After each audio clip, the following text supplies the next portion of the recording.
Now at 9, a deadly crash in California, the latest on the crash and the casualties. And bike thefts on the rise, what UPD says you can do. And I'm tracking a gradual warm-up on the way and clear skies that will remain.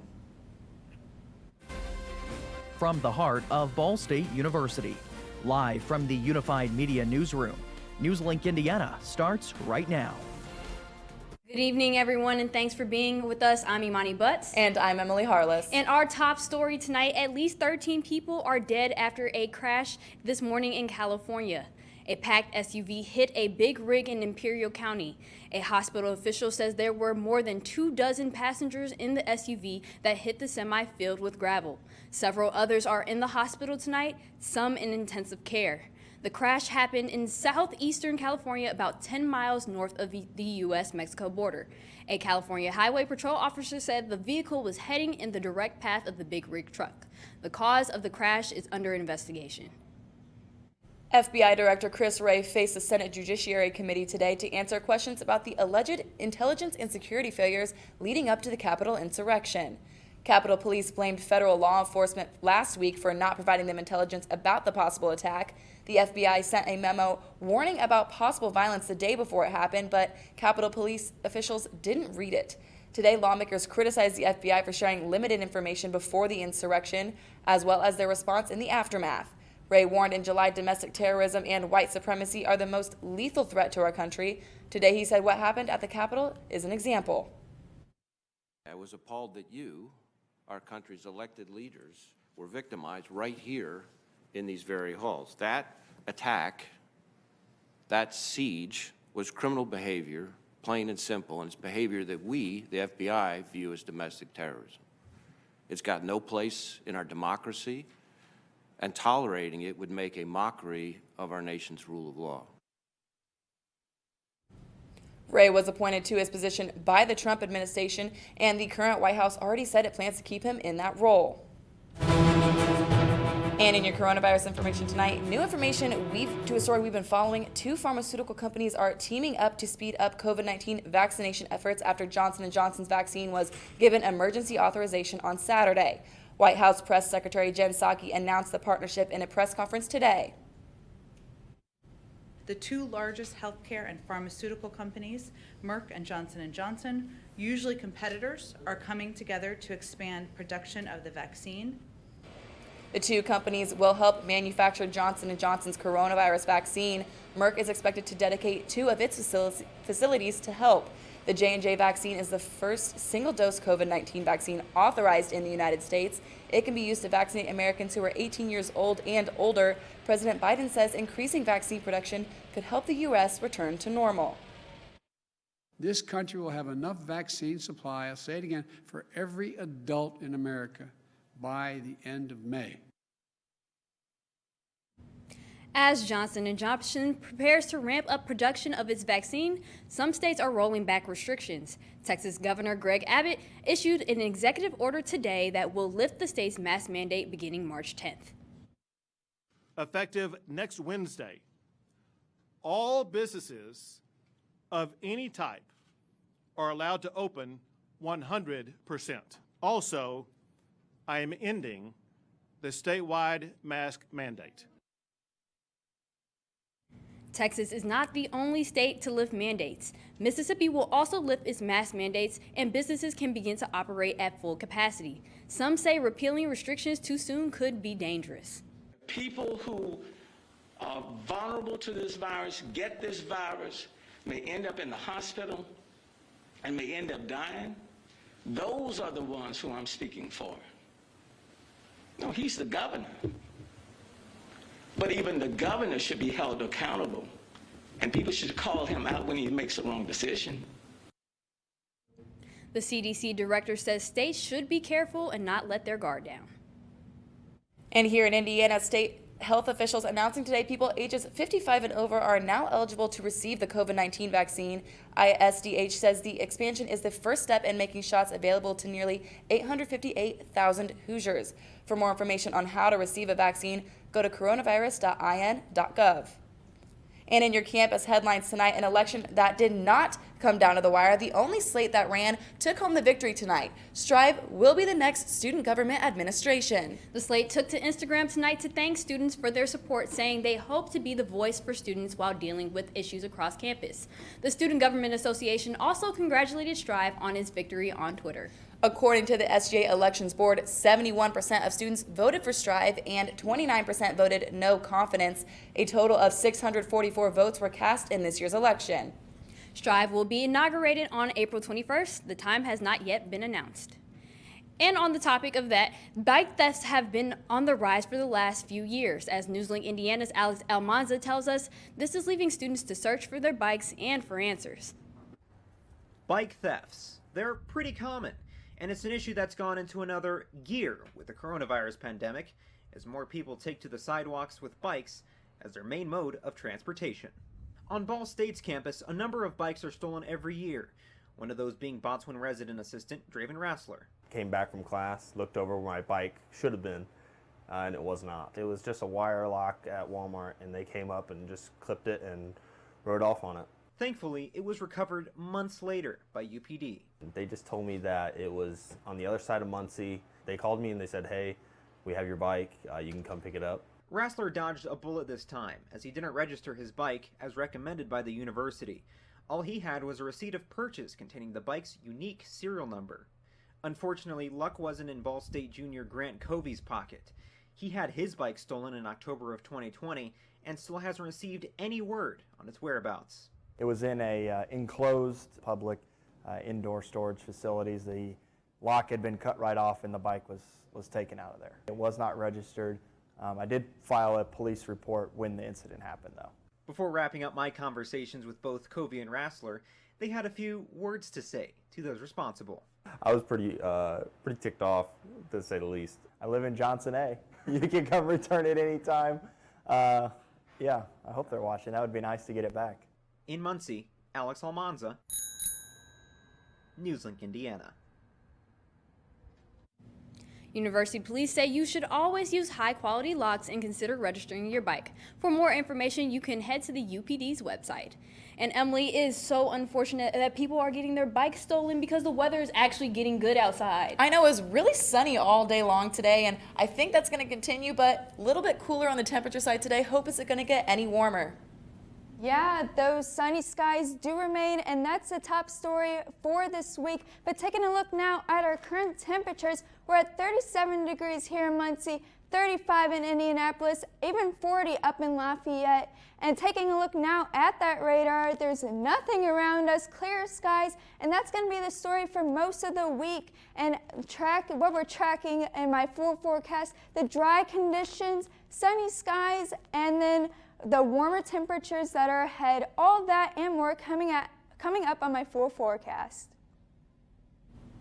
Hope, thank you. After the break, are you looking for a sweet treat? Well, one Indiana shop has hundreds of choices. And a sweet donation will tell you about an act of kindness from one football player. Stay with us.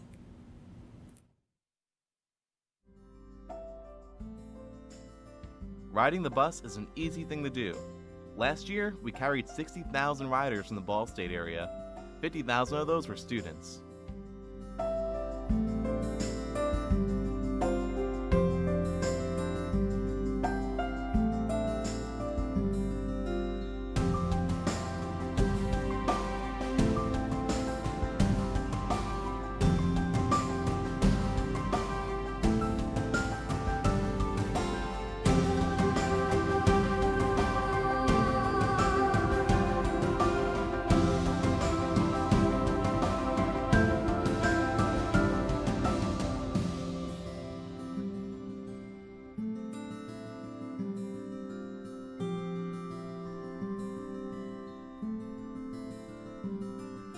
Anywhere you want to go, Mitts will take you there.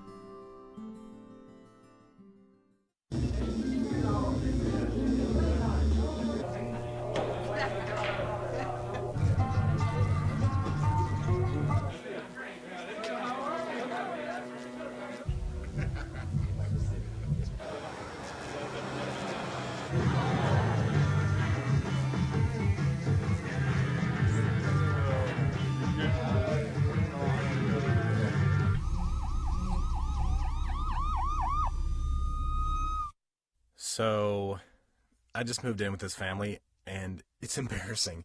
The little one, he likes to go outside and crawl around in the giant litter box. I don't know what he's doing.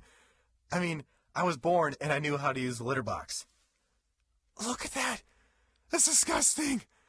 Oh, poop already. You're making me nervous. Oh, okay, I can't look at this anymore. I really hope he grows out of this, for his sake.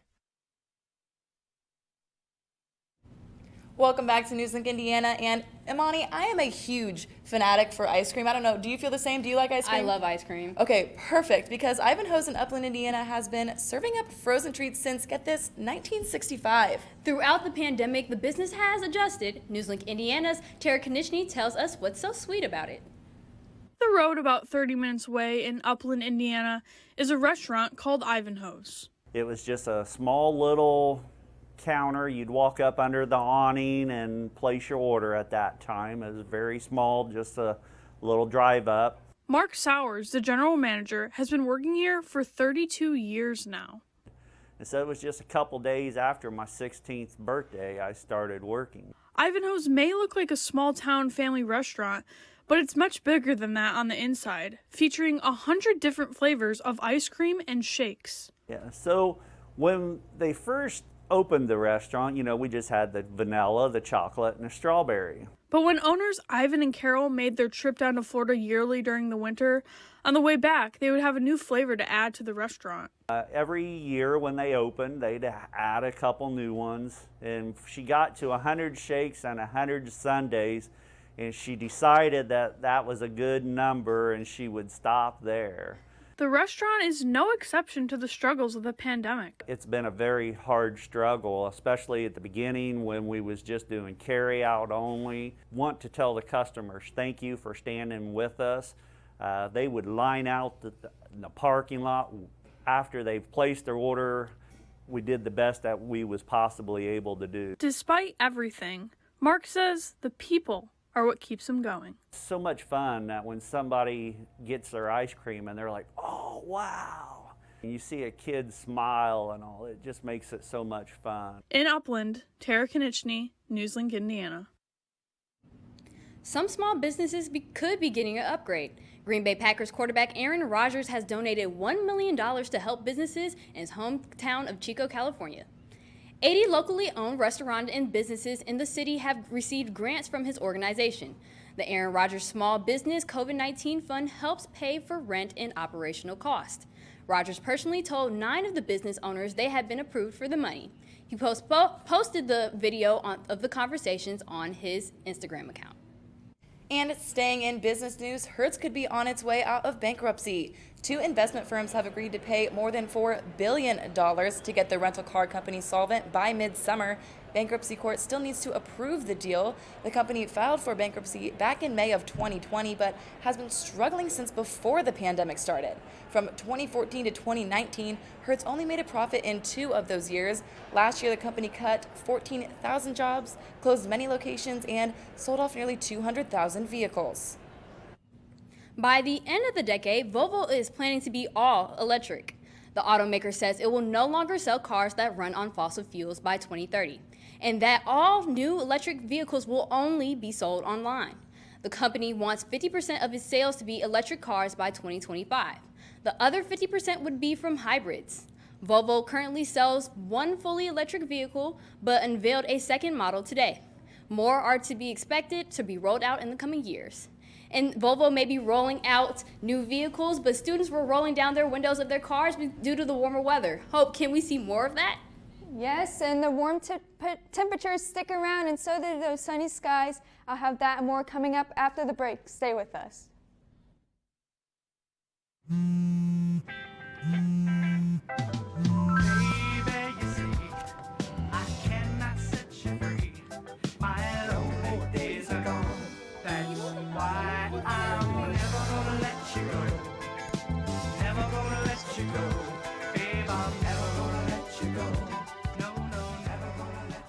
Here you go. Thank you. Thank you.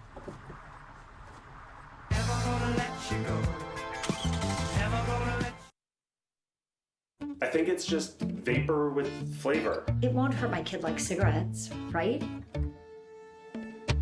Vaping is safer than smoking, isn't it?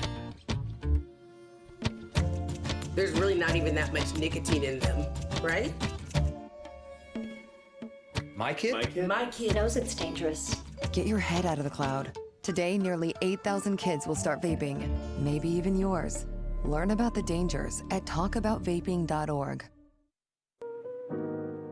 Emotes say a lot, but they can't say it all. Think your guildmate is struggling? Try these dialogue options.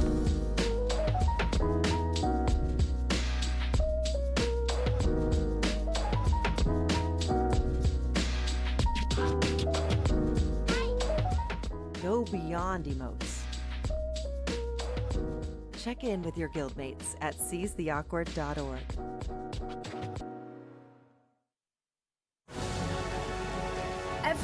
Every day, Millions of people are connecting and even though we're overcoming obstacles, watching each other's backs, and banding together. we should still make an effort We should still make an effort to get to know each other. on a deeper level. Father, Cosplayer, mentor. actor. It's time we take a step forward It's time we take a step forward. Come together, and discover how accepting our differences can make us stronger. Welcome back. It is currently 9:16 and you're taking a live look here on campus. Currently very clear ground. All those snow mounds that we saw last week are, gone now, and it was a lot warmer on campus. It's been a lot warmer this past week, but I'm worried. I think it's going to be like one of those fake springs that Indiana seems to get before we get to the real spring. Right. It's crazy to me how we can get through all 4 seasons in one day, but it was pretty clear outside today, right? Yeah, sunny skies, and they will continue for a little bit, so I am so ready, and I'm tired of the snow, honestly. And taking a look now at our radar, we can see across the region that there's a high pressure system currently on Ohio, and that's giving us the clear skies currently. But zooming over to our west, over in Colorado, there's another high pressure system, and this will shift into our area, bringing us clear skies for the remainder of the week. And looking now at the precision cast as we zoom on through, we can see those clear skies remain until about Friday morning when clouds move into the southern part of Indiana. And then again on Saturday, bringing us another chance of clouds. But as we look now at our temperatures, currently 37 here in Muncie, 35 in Indianapolis, a little bit cooler up in Fort Wayne, and it's a little breezy out currently. And as we look now at our wind chill, it feels like 32 degrees here in Muncie, 28 in Indianapolis, and a little bit chillier up in Fort Wayne again with those winds. And looking at those winds now, it's calmer here in Muncie with winds at 6 miles an hour and a little bit breezier up to our north. And as we go into the night and early morning, we can see those wind gusts start to pick up, and by 5 a.m. tomorrow morning, those wind gusts are at 26 miles an hour, and again, a little bit windier up to our north, but they do die down about around 6 p.m. tomorrow evening on your evening commute. And looking into tonight, those winds are on the calmer side with temperatures of a low of 31 degrees with clear skies continuing, and that is the story into tomorrow.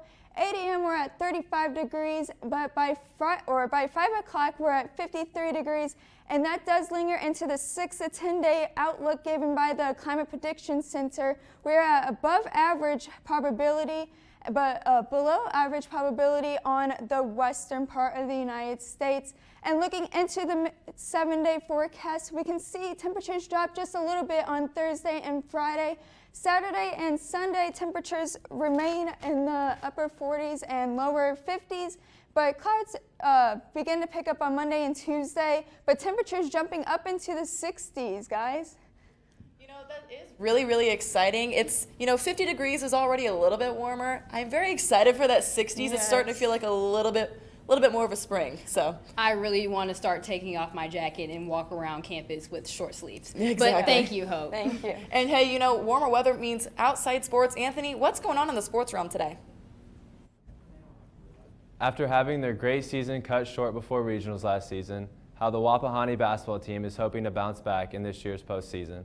And we'll have an update on how tonight's sectional basketball action is going. Hey, did you know 2.4 million loving cats and dogs in shelters and rescues need our help to find a home? Let's go to the shelterpetproject.org and meet if you are in a shelter near you. Harlow, oh, she's one great listener and loves to hear all your stories. My kind of cat. Cerulo is a sweet, goofy boy who's eager to please. Sounds just like another dog I know. So go to the shelterpetproject.org, search your local shelters and rescues, and go for a cuddle with your next best friend. Adopt. Problems. The ones nobody talks about at cocktail parties. We go looking for them. No matter the obstacles, no matter the odds, we surround a community's most critical problems, and we fight. United Way fights for the health, education, and financial stability of every person in every community. Will you? It doesn't take a scientist to cure hunger or a fancy economist to create safe housing. It takes imagination, creativity, sweat equity. And I think of kids going to school hungry. Hunger, homelessness. In this land of plenty, seriously? Come on, we could fix this. Help out, or don't. The choice is yours.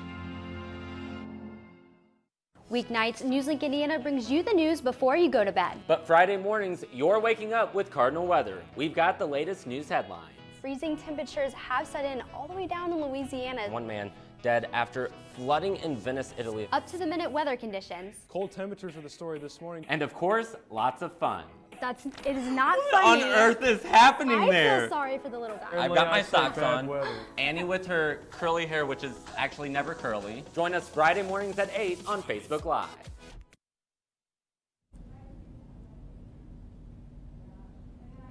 Welcome back to NewsLink Indiana. I'm Anthony Battles with sports. I made a mistake. As high school sectional basketball approaches, one team looks to bounce back after last season was canceled. NewsLink Indiana's Jake Merkel has the story. Was it bittersweet? Yeah, it stunk that we ended our 20-win season basically on a Friday. We had a pep session at Wapahani. We visited the schools, then came back. We had 400 kids in the gym. And then we learned at 3 o'clock that the regional was off.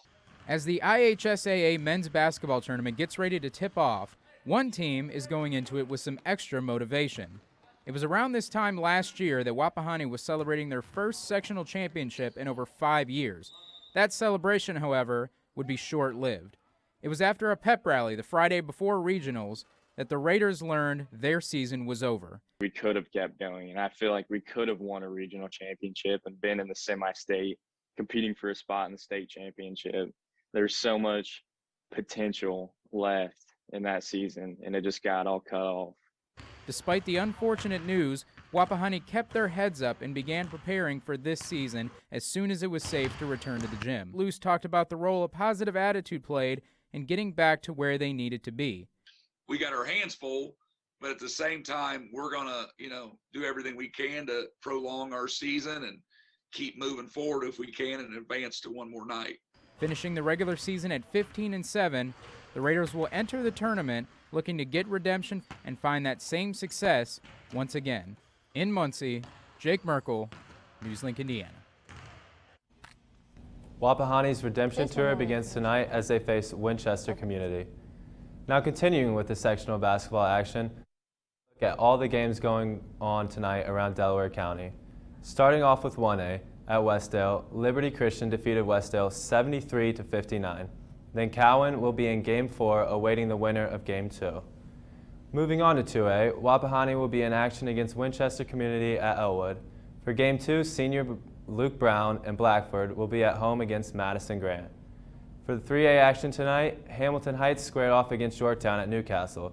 The Huskies with a solid win over the Tigers with a final score of 66-53. Following Game 1, Jay County is taking on Delta as we speak. Finally, Richmond will be hosting the only 4A game tonight, which is between Muncie Central and Anderson. The Bearcats are hoping to avenge their regular season loss to the Indians.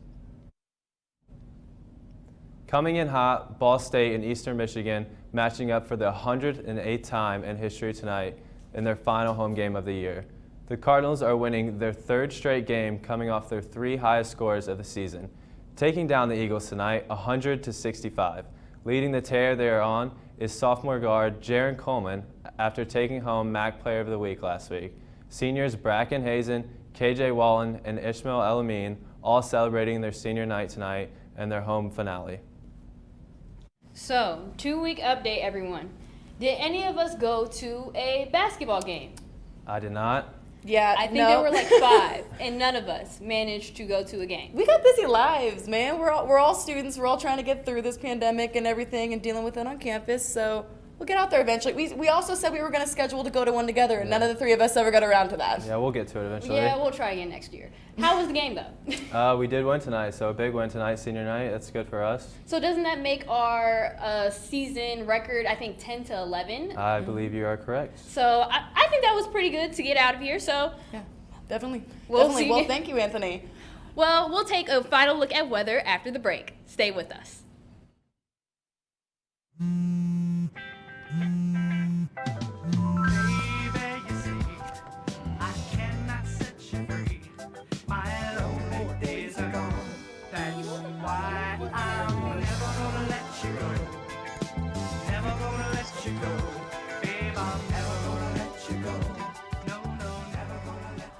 Here you go. Thank you. Thank you. Thank you.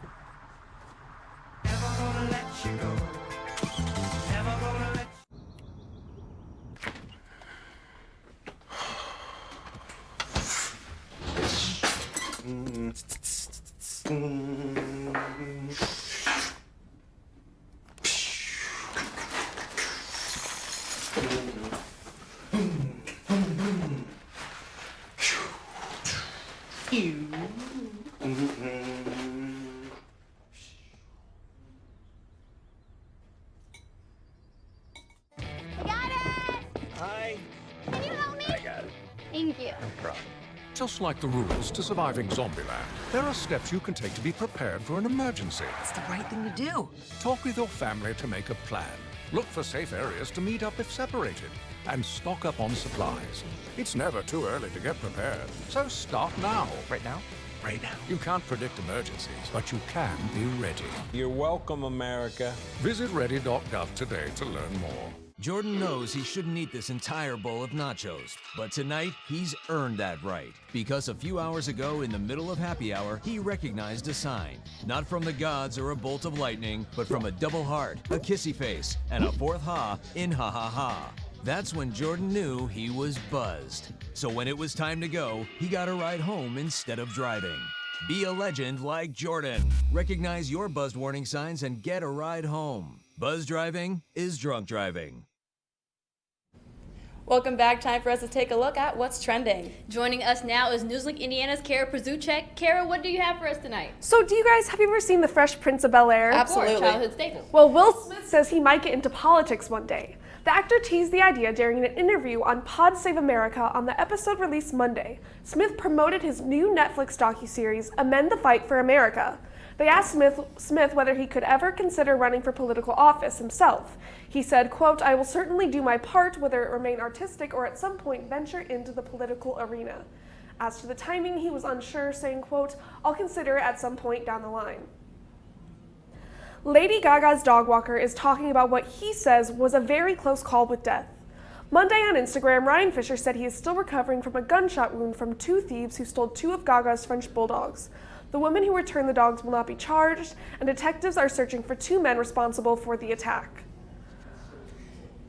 Yeah, definitely crazy. I saw it all over social media this past weekend. Thank you, Kara. I also saw a ton of people outside on social media, so hope as those warmer weather is going to continue. Yeah, and clear skies are the story for the remainder of the week. And we're looking at warming temperatures by Monday and Tuesday, but a little bit of cloud cover, but I'm definitely excited for those 60-degree temperatures. All right, that's all for NewsLink Indiana tonight. Be sure to join us again tomorrow at streaming and live on NewsLink Indiana's Facebook page. Hey, and for news anytime, anywhere, go to ballstatedaily.com. Have a great night, everyone.